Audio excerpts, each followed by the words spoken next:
Start करें। अब देखो यहाँ पे when benefit of form underwriting is not given, अभी तो गिवन था ऑलरेडी, ठीक है। एग्जाम में हम लोग को दोनों ही बनाने आएंगे। जनरली 20 मार्क का क्वेश्चन आता है, अगर 10 मार्क का आया हो तो व्हेन बेनिफिट इज गिवन और नॉट गिवन बराबर से देखना, वही सॉल्व कर, ठीक है। अभी क्योंकि अपन ने बना दिया ना तो ये जल्दी जल्दी सॉल्व हो जाएगा।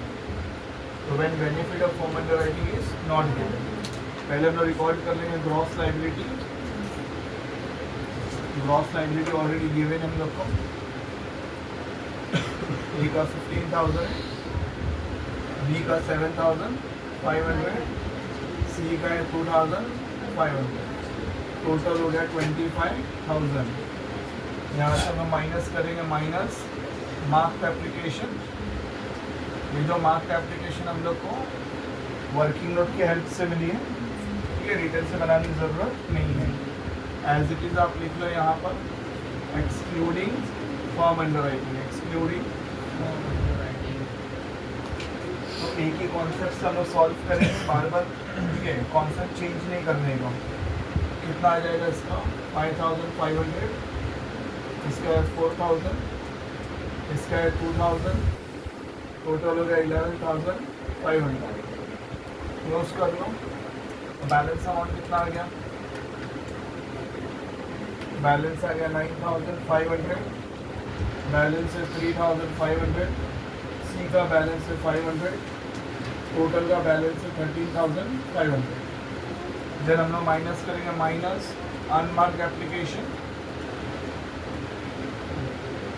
जैसे आप अनमार्क्ड माइनस करोगे तो यहाँ पर भी सेम रखना है हमें, excluding form underwriting, excluding form underwriting हमेशा डिस्ट्रीब्यूट करेंगे हम लोग ग्रॉस लायबिलिटी रेशियो में।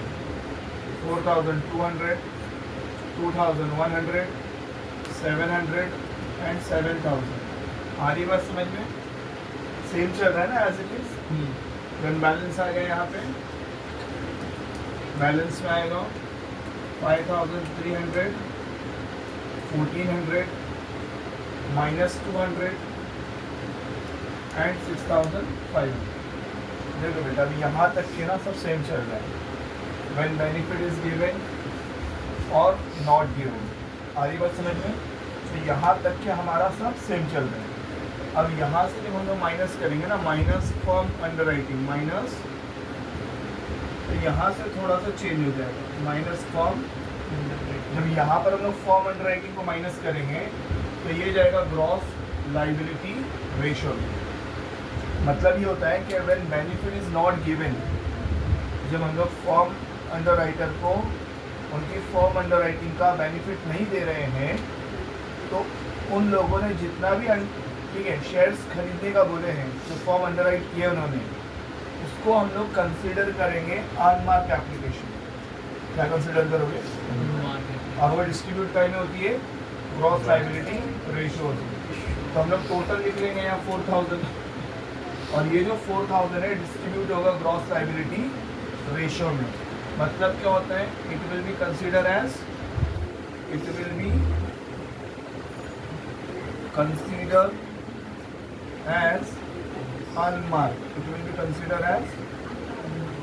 ये हम लोग को ऑब्जेक्टिव पॉइंट ऑफ व्यू से याद रखना है, इसमें मैंने दिखाया है कि in case of form underwriting benefit is not given, form underwriting will be consider as unmarked application and it will be distributed among the underwriter in the ratio of gross liability ratio। बस यही एक difference है।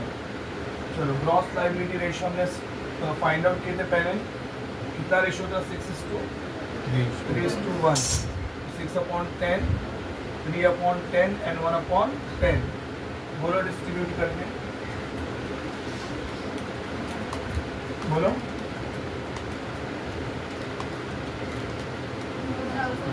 2,400, 1,200, 400, ठीक है। Total है हमारा 4,000। चलो minus करो तो 2,900, 2,900, 200, 200, 600, 600 माइनस में है ना? और ये हो गया 2000, 500. ये आ गया बैलेंस हमारा। ये जो नेगेटिव बैलेंस आया है उसको हम लोग क्या करेंगे, क्रेडिट एडजस्टमेंट करेंगे। चलो कितना क्रेडिट एडजस्टमेंट होगा, 600 है। इसका रेशियो क्या आएगा ए एंड बी का, 6:2, तो 6/9 एंड 3/9। हम लोग इसको 2:1 भी कर सकते हैं। ये हो जाएगा 400 और ये हो जाएगा, और यहाँ पर हम लोग नहीं लिखते, देखो याद रखना, प्लस माइनस माइनस होता है इसलिए नहीं लिखते हैं, ये जस्ट एक क्रेडिट एडजस्टमेंट है। चलो बोलो तो माइनस करके 2500 नील, ये भी हो गया देखो नील, यहाँ पर आएगा 2000। तो अगर आप फोकस करोगे तो यहाँ पर नेट लाइबिलिटी भी आएगी 2500 टोटल में, यहाँ पर भी टोटल में 2000। बट इससे प्रीवियसली जब हमने बेनिफिट दिए थे तो net liability A and B की आ रही थी। जब बेनिफिट नहीं दिया है तो सिर्फ ए की नेट लाइबिलिटी आ रही है, देखो बी और सी का नील हो गया। आ रही बात समझ में? अब यहाँ पर आके हम लोग क्या लिखेंगे, नेट लाइबिलिटी। ये जो नेट लाइबिलिटी है ये वो वाले शेयर्स हैं जो अनसोल्ड है, जो हमारे अंडरराइटर ने पब्लिक को नहीं बेच पाए और ड्यू टू अंडरराइटिंग एग्रीमेंट्स इतने शेयर्स उनको खरीदने पड़ रहे थे।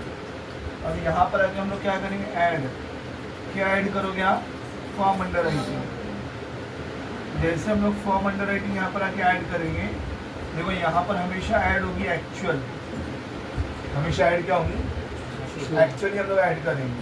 तो एक्चुअल कितनी है, 2500 है, 1000 है एंड 500, टोटल है 6000। कितना है टोटल, 4000 टोटल है। फिर ऐड करो तो यहाँ पर आ गया 5000, 1500, 500, टोटल आ गया 6000 और ये उनकी हो गई टोटल लाइबिलिटी। आ रही बस समझ में? इसको कहते हैं हम लोग व्हेन बेनिफिट इज गिवन। जब आप फॉर्म अंडरराइटिंग का बेनिफिट दोगे, जब हम लोग फॉर्म अंडरराइटिंग का बेनिफिट देंगे, ठीक है, तो फॉर्म अंडरराइटिंग एक्चुअल माइनस होगी, एक्चुअल ऐड होगी। आधी बात समझ में? जब हम लोग बेनिफिट नहीं देंगे, जब लोग बेनिफिट, वो जो फॉर्म अंडरराइटिंग है उसको हम लोग डिस्ट्रीब्यूट करेंगे ग्रॉस लाइबिलिटी रेशियो में, और जब री ऐड करोगे तो एक्चुअल ऐड करेंगे। क्लियर है कॉन्सेप्ट?